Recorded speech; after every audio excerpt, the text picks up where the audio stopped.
Hello, everyone. Welcome to William and the Magic Box. Today on our show, we are going to have Phil. Phil is from London, in England, in the UK. So let's see what Phil has to say. Enjoy the interview. Hello. Hey, how are we doing, William? Hello, Phil. I'm very well. How are you doing today? Been extremely busy, obviously, getting back into a gym routine and obviously taking up the modeling again. So I live a busy lifestyle, so it's never quiet. It's good to be busy. I believe that it's always good to be busy. Always. Keep yourself proactive. Absolutely. Keep on us my home. keep us away from trouble. They say. I normally tend to attract trouble, even though when I'm not even doing anything, but yeah. So how was the gym? What were you working today in the gym? So I'm on my third day rotation, so it would be the abs. What's not one of my strongest areas. Obviously, being slim, I'm normally cardio. So I can run for miles, just headphones in, gone. Tell me to do upper body or abs, I'm like, poof, I'm gone. Easy. Phil, tell me where you're from. So I'm originally from, I'm going to quite clearly point and clarify this to a lot of people because it seems to be a misunderstanding. I'm from the north of England. When I say the north of England, I don't mean Scotland and I don't mean Manchester.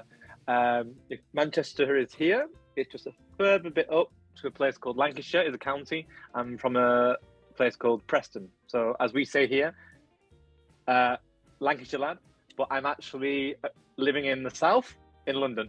So I portrayed the north. And tell me why the move from there to London.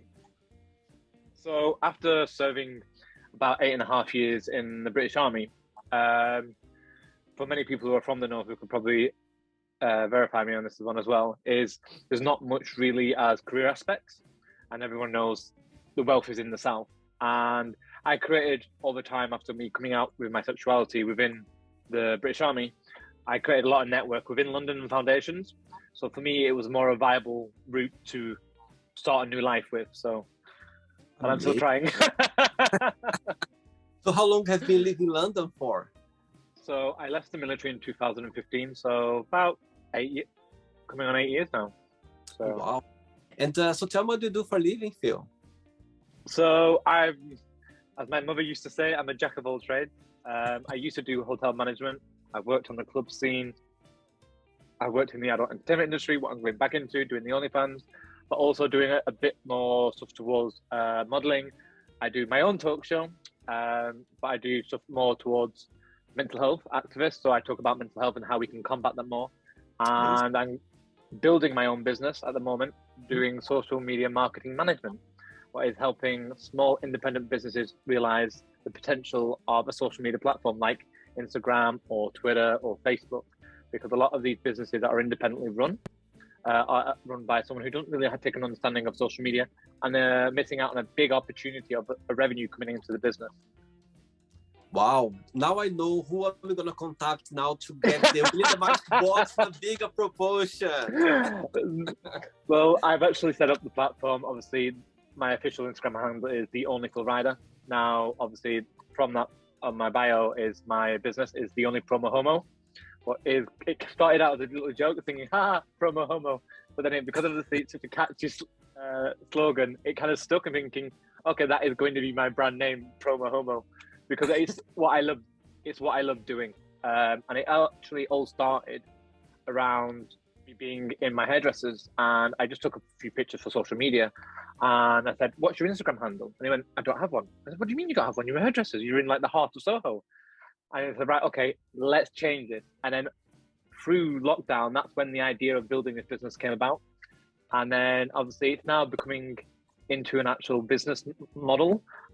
People are seeing my brand and my product, what I do. And I take a lot of time in what I do with the social media content. It's like not only it's genuine and it's taken time to make it engaging, but it's not an automated bot. And also what I do with the people I do the promotion with, I also help them learn and understand the algorithms and how the platforms work, because it is quite daunting for someone who doesn't have an absolute clue about it.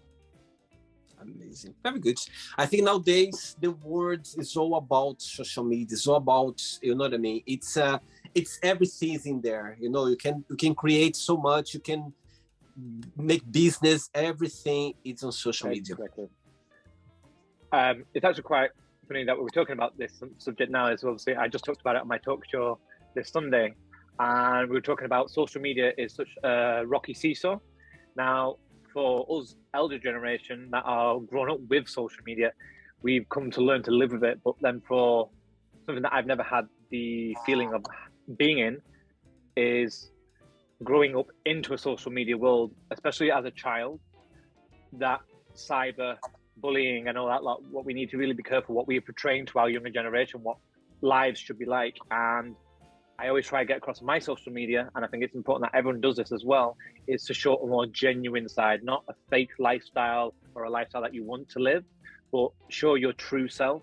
Because by showing a life that you don't live, or a life that you're trying to portray you live, is showing to a lot of other people following that, oh, especially for a younger generation, this is what I have to look like, or this is what I have to live like. No, you don't have to live like this. You don't have to look like that. You are beautiful in every right and every shape and every form, and your life is just as good as the next person, because everything has to be paid for eventually. Amazing. Phil, before we start our journey, William the Magic Box, I would like you to tell me something interesting about yourself. I would say something that's interesting about me is being my star sign, being Capricorn. I never choose the easiest way. I'm very stubborn and I'm very determined. I kind of beat myself up if I don't get perfection, but it's perfection in the right way. For me, it's like I don't like taking shortcuts or taking the easy way out. If I'm going to do a job properly, I get it done. And that's what I love about myself, is I always have time to listen and take time on everything I do. Amazing. My sister is Capricorn. Which day are you? Unfortunately, the day before New Year's Eve, so nobody actually ever comes out because I'm ready for the next day to save the pennies up. So I'm thinking, damn it. But technically, I was meant to be born on Christmas Day, but I decided to stay in mum's womb a little 5 days extra. So yeah. Amazing. Very good. Phil, are you ready to go on a beautiful journey through your memories in life and to share your point of views? Far away. Rider by name, rider by nature. Amazing. Welcome to William and the Magic Box. This is my best friend, okay?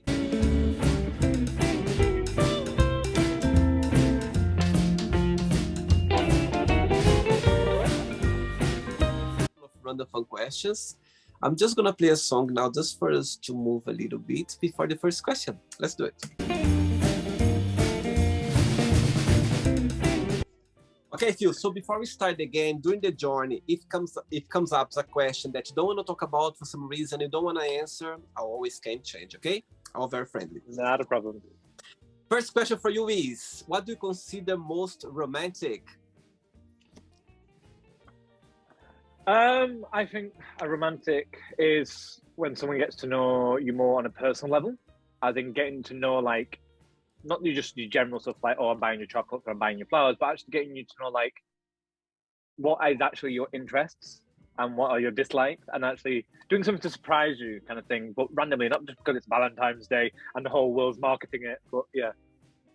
Saying that, what's the most romantic thing someone has ever done for you?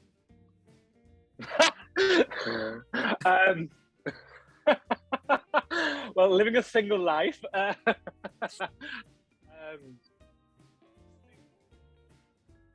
had my first boyfriend. I think we spent a time together coming up to see my mother, and we spent like a hotel night weekend in this nice, beautiful hotel, and we had like a cheese board and wine, and it was just like a really nice moment to be there, like to bring him up, and he wanted to come up and see my family. You know, it was the first time introducing a boyfriend to the family, so wow. Yeah, it was actually nerve-wracking.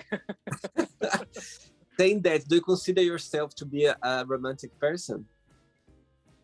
I like to think so. I think when it comes to obviously working in the sexual entertainment industry, it's very hard for some people to see, for a person who works in that industry, the difference between, oh, well, you're a sex worker, you do it for a living. But then obviously, for some people, sex can be quite passionate. And for me, it's all about the contact and the connection you have with someone. And it's very hard. And I always try and portray this in my social media. It's like, I know I do modeling and I work in the sexual adult entertainment industry, but I find beauty for me is something that I connect with someone on a deeper level, like someone that challenges me.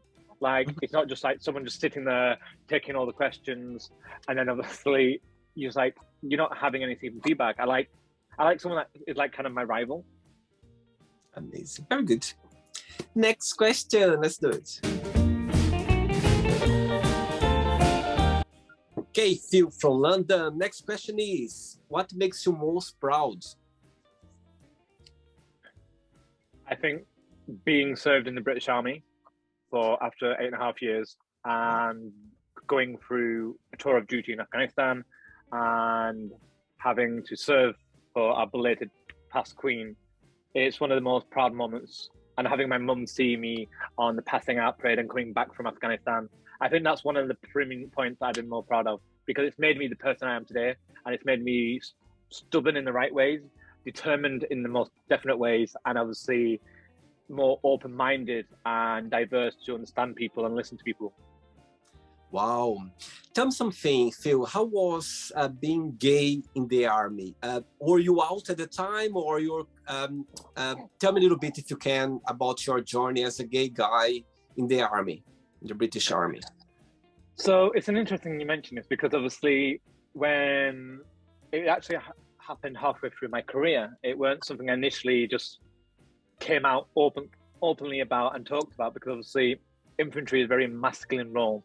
And it's very rare to see someone on a gay background come out. So it was only after my tour of duty in Afghanistan that made me realize if I got killed in action, I would have died being somebody I wasn't. And then I came back and I realized I really need to start coming to terms with who I am as a person. And then this may be a lot for me to take on, but it's for the best. Now, I actually did, when you mentioned the conversation about it, I actually did quite a big article in the Attitude magazine, and it's also been on the BBC News regarding it, and it's obviously something that I talk quite openly about and proud about, because I think we all have a choice of what to do in our lives, and also be that activist and that someone to look up to inspire others if you have that platform. And because obviously at the time I was the only out gay in my unit of over about 1,400 soldiers, obviously the numbers don't add up. But I'm sorry to break this fantasy, it doesn't happen. It's not what I kind of... It was interesting because my comrades didn't understand it at the time, because when you don't know nothing about that community, everything's a blur, like, why is it a rainbow? What's this or what's that? And I was still coming to terms with the community myself. So it was obviously, I was given time to work away from my unit to go on conferences and represent the MOD LGBT forum on events and everything else. And I learned more about, and obviously I regurgitated this back to my unit. So I was kind of proud to actually educate the straight allies amongst my unit. So, and obviously I still, even though I've left, I'm a veteran, I still talk to him this day. We have good old army banter. Oh, amazing. I think what experience, I'm sure it's a life experience that you're never gonna forget, that moments like this experience joining your life. My goodness. I think everyone, like for me, like my life experiences are quite large, but I think we all have at some point in our lifetime where we get that fork in the road where we have to make a decision. It can either go one way or another, but there's no wrong or right way in life. What I try and explain to people, especially when it comes to mental health, where you think, I fucked it now, what's the point of going forward? There's always a point of going forward, and the way it's about being positive. It's learning from the mistakes, learning from what's happened, what makes you a better, stronger, more open person to either help other people along the road as well as they go through it. Because if you can see someone going through a similar situation, then obviously maybe you can help prevent what you went through for them. Absolutely. Totally agree. Next question, Phil. Let's do it. Right, before the next one, tell me a little bit about your mental health activist. Yeah, so tell me a little bit about your journey, how everything started. So it kind of started when I came back from Afghanistan, and I didn't really address it. And I think what most soldiers tend to do is hit the bottle. And I didn't really, at that moment in time, I didn't even think as it was an issue. And it was only to the point when I started losing my family members, as in my nan, my mother, my uncle, my auntie, within the space of 5 years. Wow. It started, the stress and the mental health piled on quite a lot. And at the time, because what a lot of people do, they try and use something else to distract them. And I hit the bottle for quite a while. And because I worked in the club industry, it kind of, and this is what kind of went on the BBC article, is I hid away from it for so long because I worked in the club industry. Nobody see it was an issue because, oh, it's your job. So it kind of was like a double veil. And eventually that veil eventually came up because it got quite pinnacle for me to the point where I just couldn't take it much longer with life.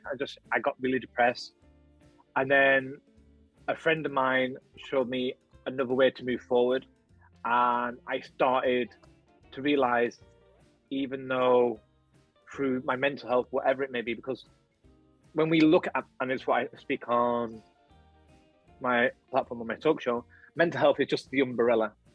Now, within that umbrella, there is different subsections, and this subsection department is a very long list, and it stems from PTSD. What doesn't just happen to military soldiers, it can happen to anyone who's been through a traumatic experience, and this may happen a month after the incident, 6 months, a year, or further down the line, and this can be triggered by a sight, smell, a memory, a location. So when people, and it's one of the hardest things for people to actually understand, because it's not a visible disorder.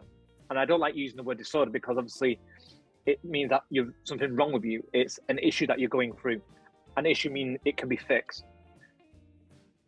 Permanently you can't, because it's always there, but what I remind my following is you are in control of your mind, not your mind in control of you. And remember that you are stronger than you are ever possibly imagined, because people that have followed my journey can see that I've defied the odds in a lot of things, but it's about,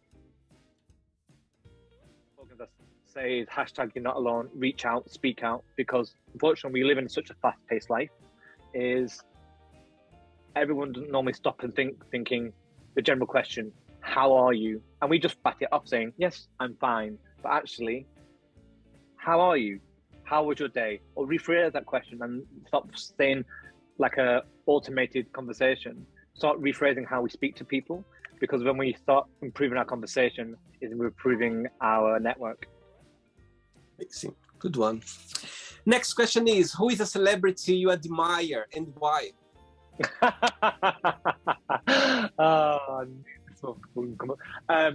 Without even doubt, Chris Evans. He has been literally a big idol of mine since Fantastic Four, when he played the Human Torch, and then he did Captain America. Now, I'm a Marvel fan. I don't care about you DC fans. Sorry. Marvel till I die. Captain America outfits too. I've done it for Halloween. I've done my hairstyle for it. Like, literally bought the shield. But yeah, big, like, because obviously he came from a background, and I think I can relate into it, because Rogers came into he was skinny, he was slim, like myself at the time, joined the military, buffed up, and then he's now like a superhero. But like, I see myself, not being naive, but like see myself as a superhero, but in a way of combating, helping people with what I can, like a more modernized superhero, like with mental health and everything else. But yeah, I'm a big fan. I think his brother is gay, isn't he? His brother. I don't care about his brother. First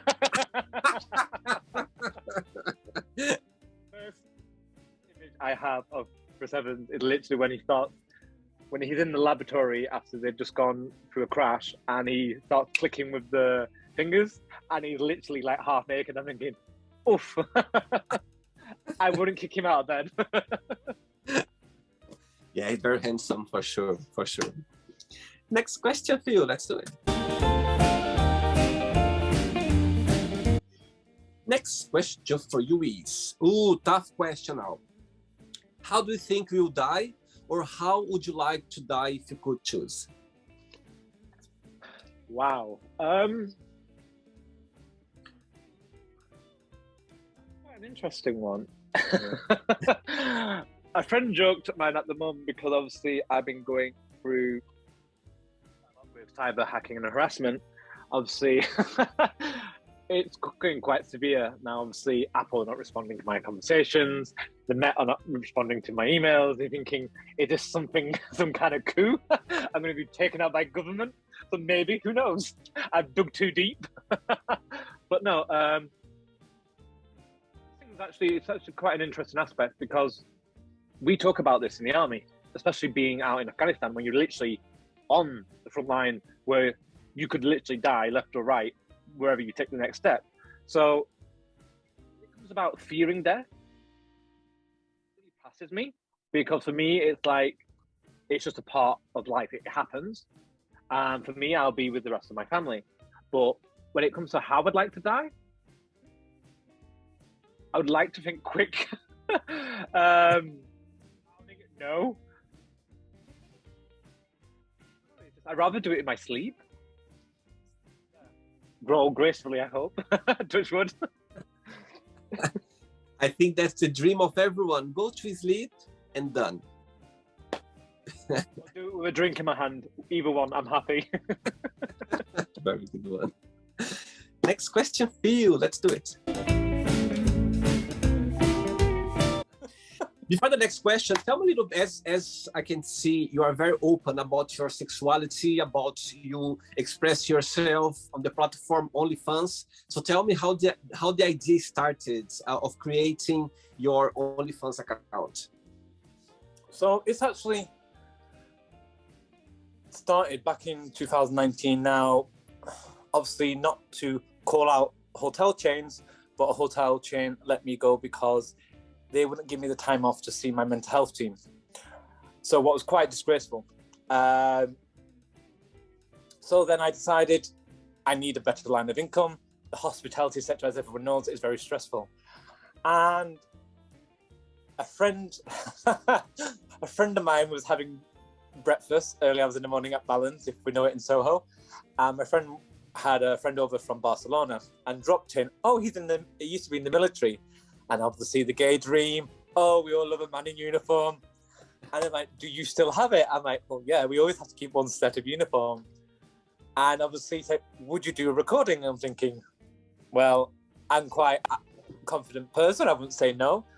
And then obviously at that time I was concentrating about growing my social media platform, doing what I was trying to do, clothes modeling. And then obviously, because I was going to a gym a lot, people started reaching out, it started with one OnlyFans video, and then it then started in doing a porn video film production with Hung Young Brit. And then a few photographers started reaching out at the end of the year. And it was a real surreal feeling because it wasn't an area that I initially thought I would ever get into. And I would never regret it because it made me more body confident. Like, for someone who grew up around a childhood being bullied for either being too feminine, either for flamboyant, because I was brought up with my mum, or ginger / strawberry blonde, or pale skin, it's like, I'm too slim, I'm too skinny, I don't have this big chest or ripped abs. Like, God, I've been trying for years. But yeah, it was a really surreal feeling to get into. And as I grew, I kind of started to look at how I was portraying it on social media. And one of the things I really didn't want to do is to get that idea into people's heads thinking, he's just like every other model. And it's like, whatever people do on the social media platforms is entirely up to them. But it's just what I wanted to do with my platform is to show that be proud and embrace your own body and be proud of it. And don't let anybody tell you otherwise. Like, everybody is beautiful. And it's so hard with, like I was mentioned before, like social media, it can be so daunting because you are bombarded with this image of what a man should look like or what a woman should look like. But I think what's now happening on social media platforms with the algorithm is genuine beauty is coming forward, like true beauty, and it's so nice to see, and I promote that wherever I can. And it's like brands like Cinewear or Lurs Menwear that I get behind that do this kind of brands. I promote, like I'm working alongside with Lurs Menwear at the moment, and I do a lot of stuff for them as well. So I think people appreciate much more now, people being themselves, express themselves the way they are, because in the end of the day, that's the brands and businesses that do well, because when they can see themselves being put in the product on the posts, they see themselves there as well, and that's beauty. And that's how these brands like Lurs Menwear and Cinewear have done really well and grown so much over a short period of time, because it connects with the people more, and I think that's what's very important. Absolutely. Good one. Next question for you is, tell us about your best holidays and why you consider that. I think one of the best holidays that I did was on my own, was back in 2019, before the whole pandemic saga came in, and I just got my passport again, so I haven't been out of the country in years, and I was like, I need a holiday. So I randomly put it down on the Instagram when I started growing, thinking, should I just go on a random holiday? This was the 22nd of December, 3 days before Christmas. Wow. And I decided to let the polls go through, and I was in Circa Club, what's on the embankment of near a certain embankment station, and I was in the club just having a few drinks. I was just checking through the phone, thinking, actually, I have the finances to do so at the time. I haven't been away in ages. My birthday is literally in a week's time. Actually, I'm going to treat myself. So I went to Balance, had a quick breakfast, and I went to see what the first flight out of London was, and it was Barcelona.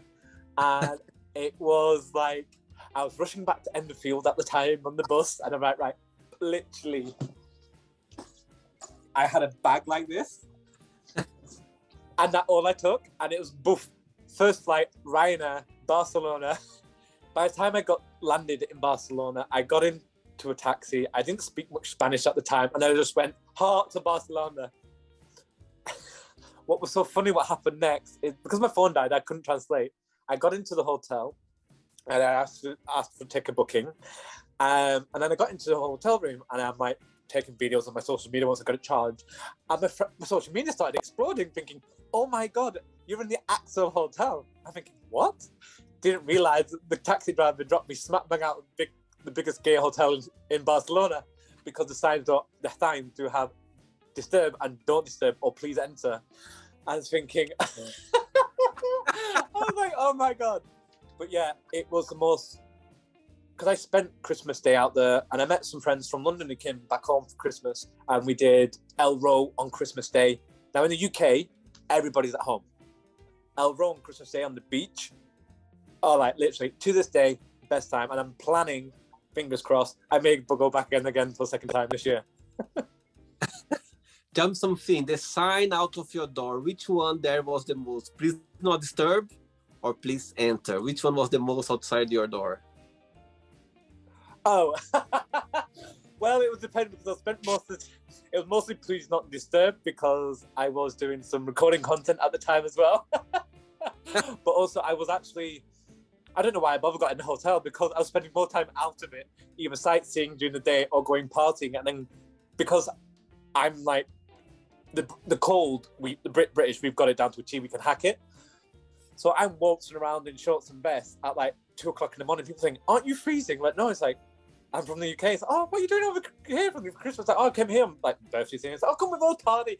I literally just went from club to club to house party, thinking, wow. And I think the most funniest point of the whole trip was on the way back.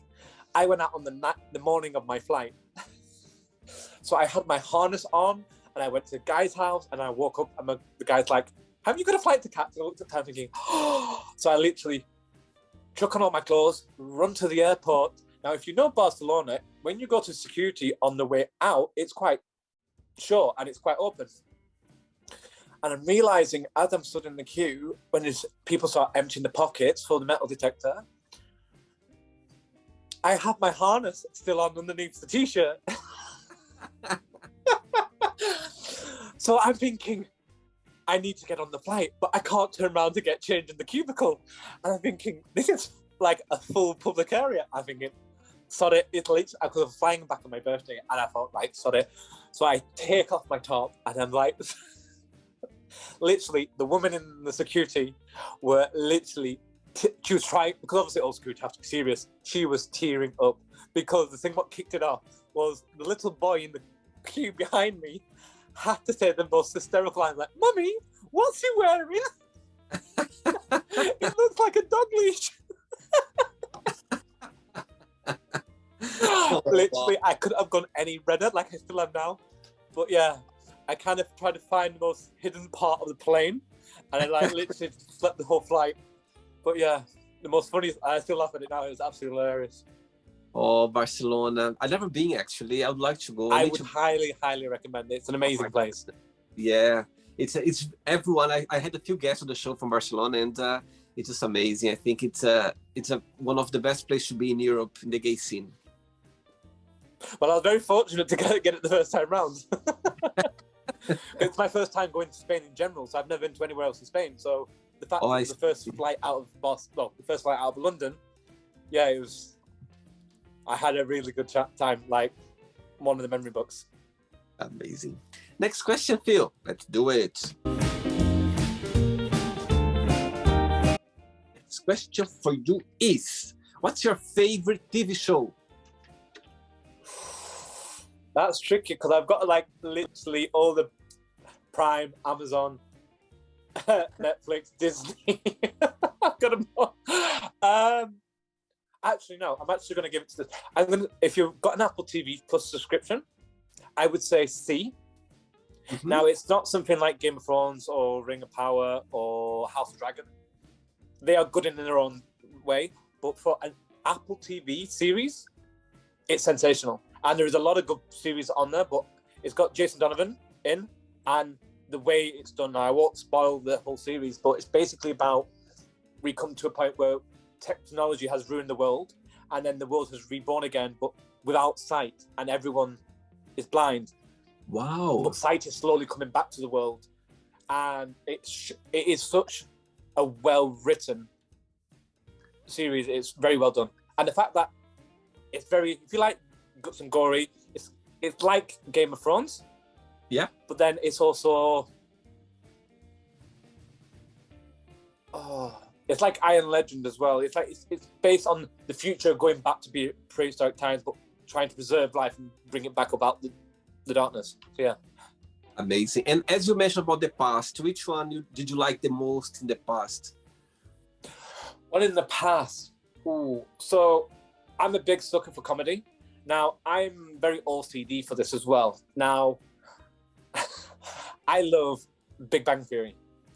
So I decided through lockdown to decide to watch Young Sheldon all the way through.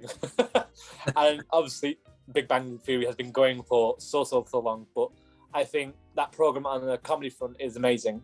So... Yes, it never dies. Those series never die. They're always going to be fantasy, comedy, sci-fi. You got me. Absolutely. Right, I have 3 questions left for you. Let's do it. Before the next question, Phil, as you are a mental health activist, in your opinion, what's the biggest cause of mental health issues in your opinion?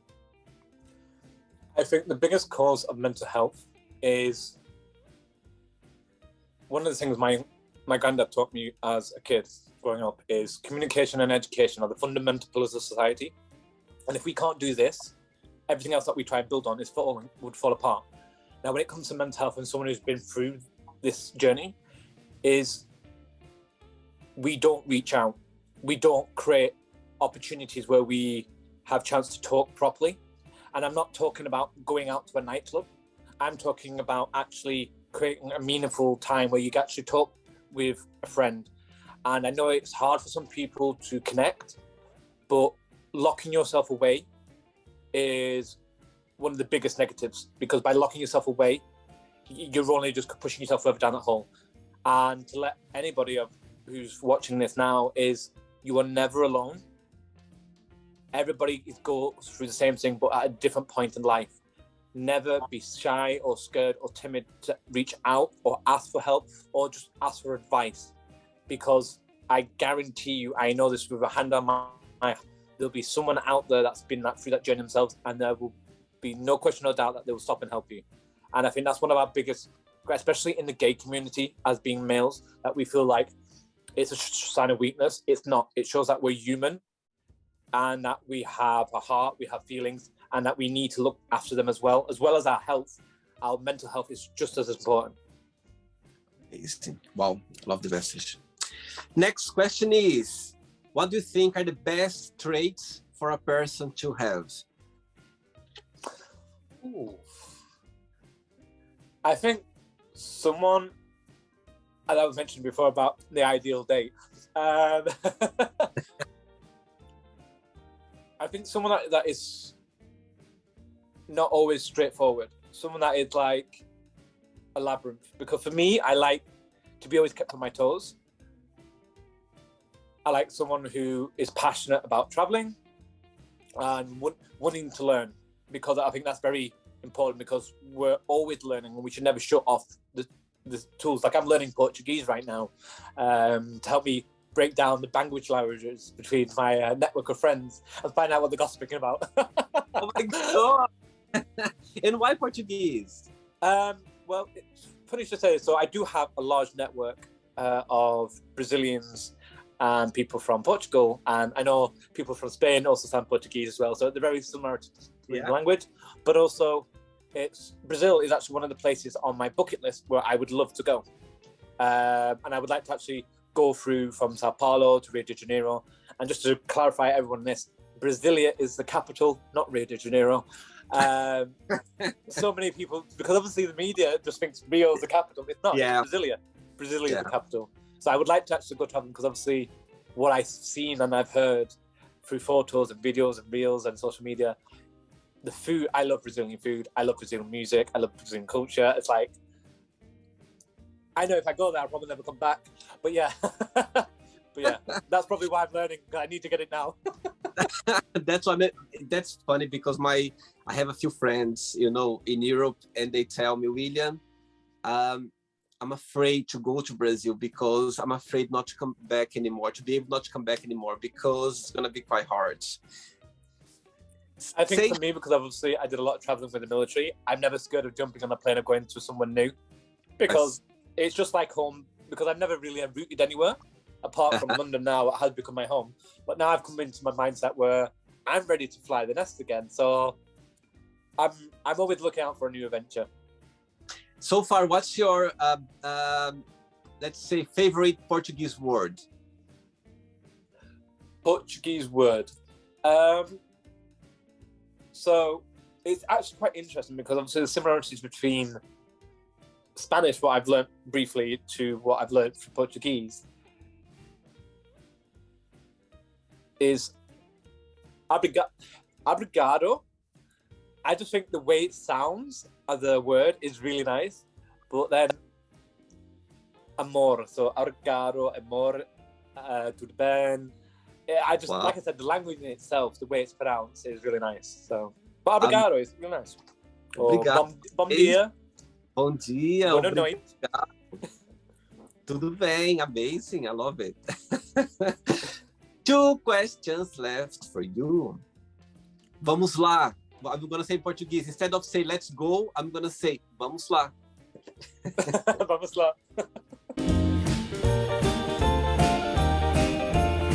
Say again? Sim, as in S-I-M. So see, but in Portuguese it's S-I-M. Yes, sim, yeah. But you don't hear it when you try to do it on Duolingo. Right, next question for you is, what made you laugh genuinely last time? I think what makes me laugh last time was the network I have with even my social media following, but also my second family in Sweatbox in Soho. Like, the team there are so welcoming, and I'm there 5 times a week, so they literally become my second family. And it's just literally the laughs and giggles that we have about everything. It's just, it's a day-to-day experience, and I think that's very important, is to find what makes you happy in life and who pushes you forward and who makes you smile. And anything that's taking away your happiness or your or pushing negativity onto you, is to get that out of your circle. Surround your circle with people that make you smile and laugh and bring you positivity. See, good one. Ready for the last question? Woo,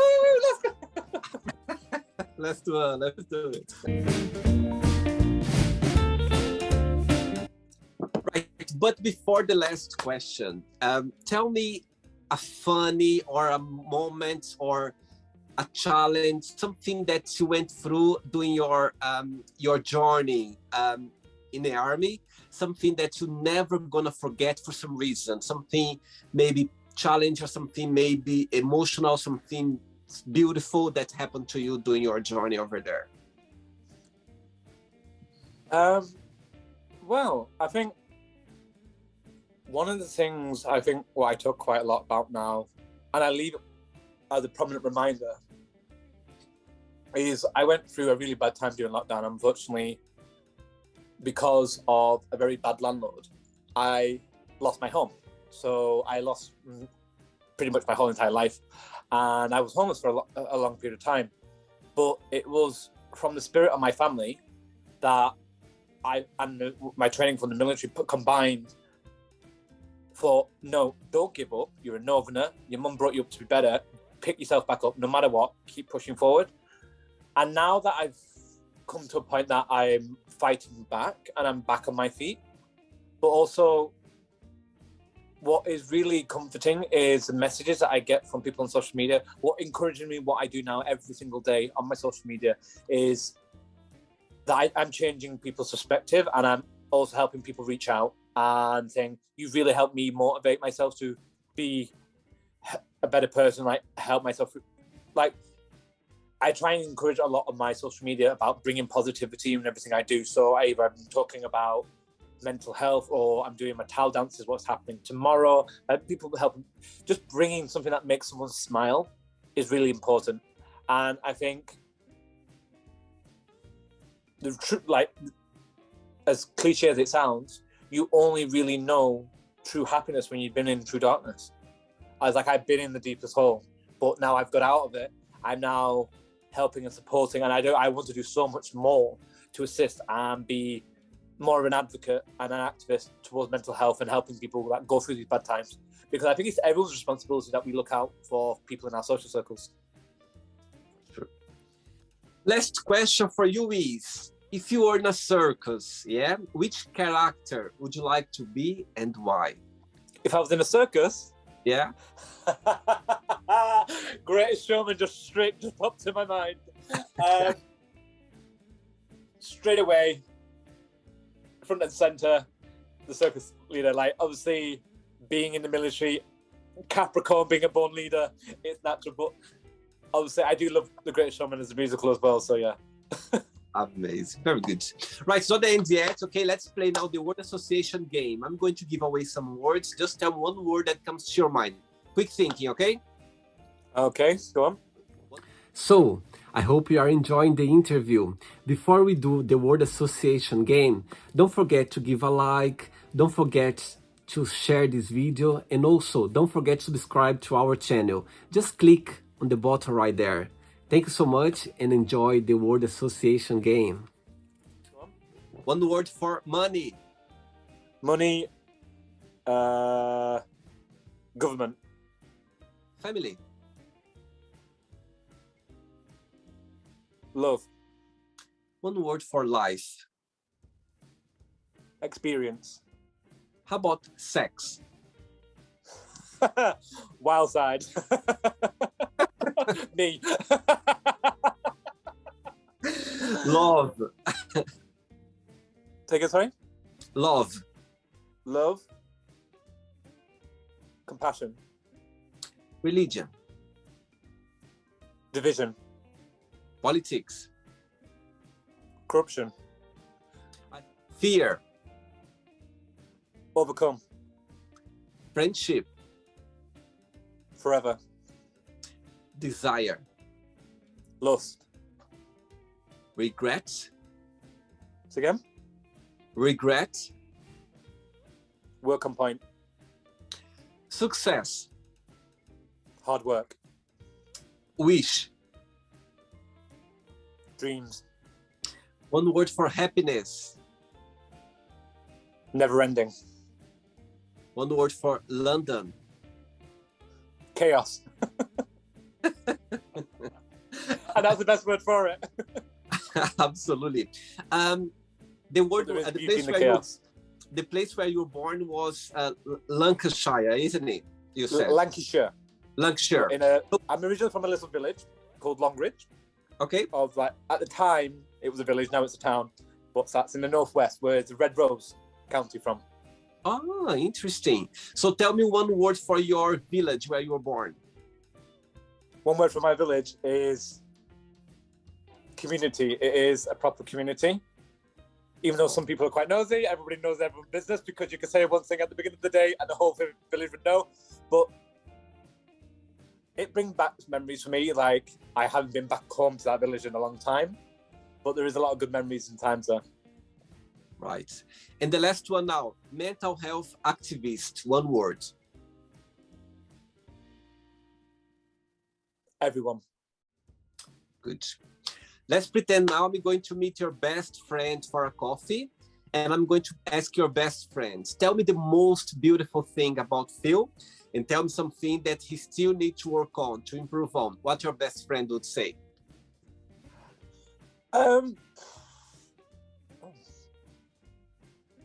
I think my best friend would say that I give everything, as I mentioned before. I am very determined. I think they probably also say I can be quite strict, and sometimes, because that's my military side coming out, I don't take no for an answer, and sometimes I can come across as quite rude, but I don't mean it by heart. It just because I want this to work, and I strive for, like I said, it's my Capricorn side, it's my OCD side, it's my professional side.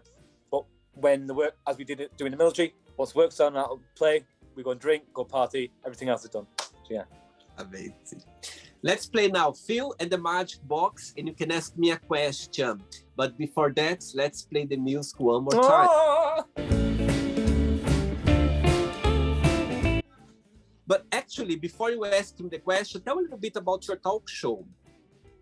So it happens, so it's now back up and running. So the Full Risers Late Night Talk Show happens at 8 o'clock every Sunday. And I'm slowly building up to what it was meant to be. Well, it started out as a Naked Truth, but then I realized this Naked Truth has already been done as a talk show. So I'm thinking, right, copyright issues, I need to change it. But basically what it's going to be evolving into is we talk about current affairs, what's going on in the media and the news. We talk about mental health and how, when I start to bring on guests onto the show, what I'm now starting to schedule in is how they deal with it and how they combat it. And then obviously we talk about what's going on in the books, films, TV, what's current. And obviously it's just different things going on. It's like basically like the Graham Norton talk show, but more down to earth, more genuine.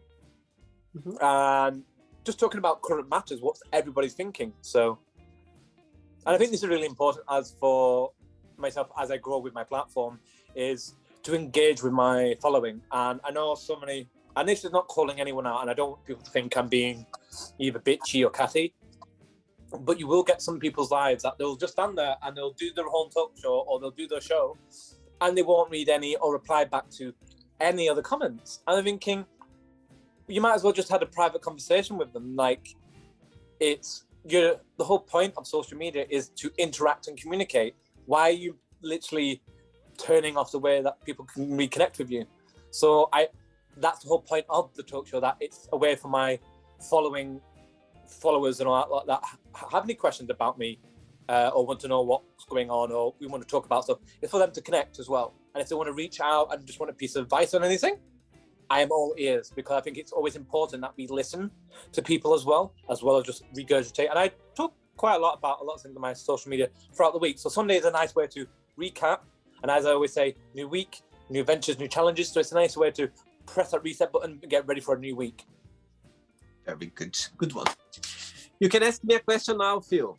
My turn now.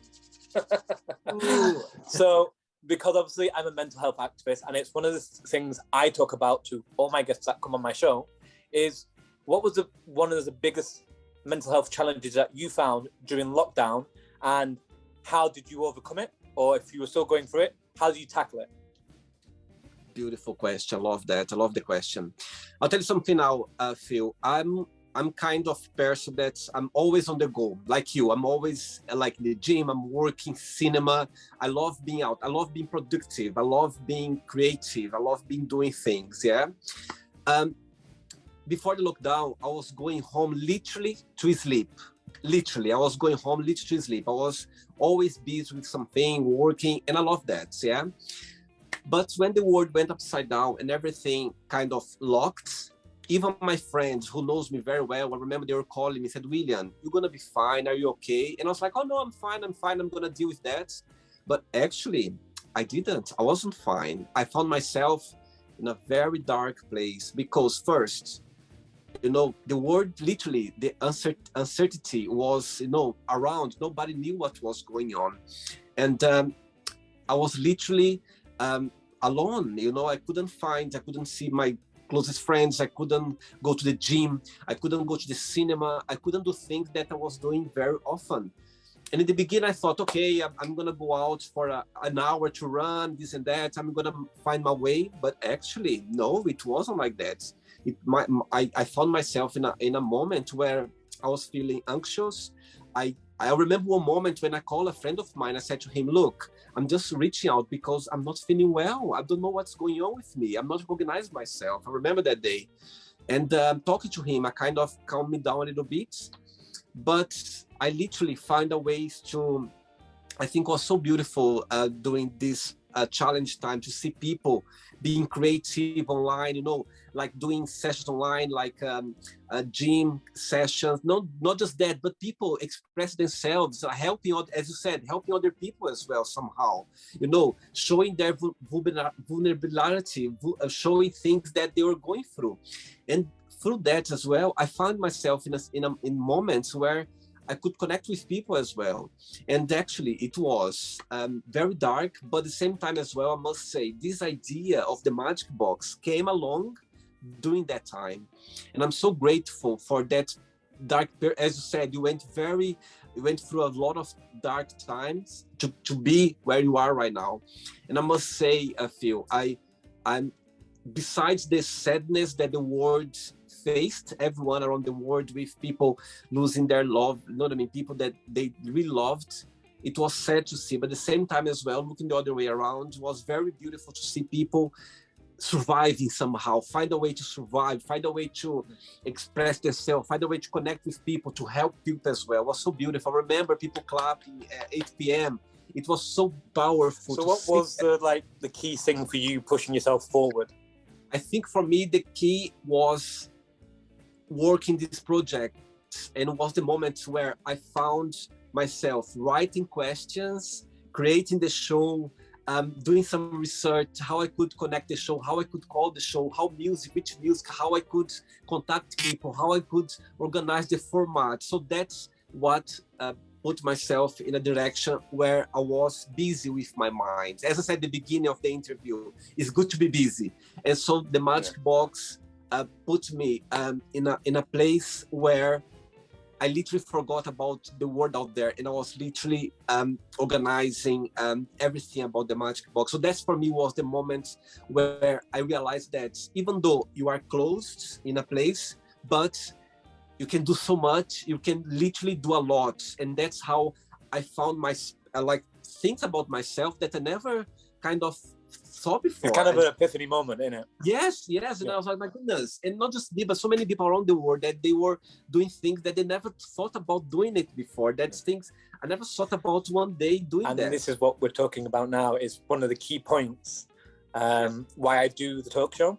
It's to bring people from all different walks of backgrounds, like you do yourself, but show that everyone is like everyone else. We are all the same person. No matter what community or background we come from, we all feel the same when we go through something a real bad time. And obviously lockdown was a really bad time, and it was used at a bad time and a bad moment to then make people realize and understand that we are the same, no matter race, religion, sexuality, or anything else. We come under one roof. We all bleed and love the same. And I'm using that now as a power to move us forward out the darkness and together. That the only way we move forward in life is that we learn to communicate and educate. Because I think at the moment, I think you mentioned quite clearly in the quick question round what linked words, and obviously people say politics, corruption, is politics right now is quite scary because we're in a moment right now where right fascist parties are coming into power, like Italy right now. And I think there's a viral going around at the moment, especially what the Prime Minister is stating on speeches, what's quite concerning. But also, it's a fact we've concentrated in life, segregating and isolating and giving everything a label in a box. We should be concerning about enhancing and improving life and being inclusive for everybody. Because at the end of the day, when the world's about to end, does it matter about how much your bank balance is or what you have? Because what my granddad used to say, you're remembered by the person you are and the traits and your values, not by your bank balance or the things that you had. And I think that's a very important thing I've always carried through with my life. And I love doing that. Like when you reached out for me to do a talk show, without a doubt, I wouldn't have questioned it. And I was like, this is perfect. This is exactly what I do. So I'm actually now reaching you the invitation. So I've done your mystery box. I would like to invite you one time on the Phil Riders Late Night Talk Show on Sunday, whenever's best for you. Absolutely, it was a pleasure. And at the end of the day, we are in the same boat, all of us. We are, we are hiding the same boat, all of us. So that's exactly. Get rowing. Yeah, get going, because it's the only way to move forward. You know what I mean? Never stop. Go, and you can keep find going. Things out there. Phil, did you have a good time? Yeah, I've had an amazing time. I always like having the opportunity to connect with people from different parts of the world and obviously talk about these key issues that we don't really get the chance to talk about much. So thank you so much. Thanks for being sweet and kind as well, and for being so open about your life, about your experience. Oh, you're more than welcome.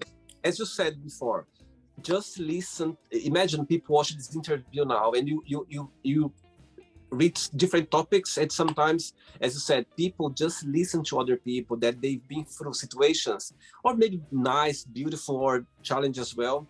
It realized that you're not alone. There's always someone around the world that is facing the same situation. Reach out. Absolutely. Before you go, if you can share a positive message or something that you live by. Remember is one thing my mum used to say to me when I was a kid. Let your dreams drive you, because nobody can take your dreams away. It's so beautiful. I love that. Oh my goodness. It's so true, isn't it? Your dreams is your dreams. Let your dreams drive you to where you want to go, because no one can stop that. And I think that's what I've always done with me. So beautiful. I'll let you all go, guys, but have an amazing time. And thank you for joining. Keep in touch, okay? Keep in touch. Bye. Take care. Bye-bye. So, did you like the show? Don't forget to give a like, share it, and also don't forget to subscribe to the channel. And if you'd like to be part of the show as well, first, subscribe to our channel, and after that, just go to our website, www.williamandthemagicbox.com, and send us a request saying why would you like to be part of the show. And I see you there. Bye-bye. See you next time.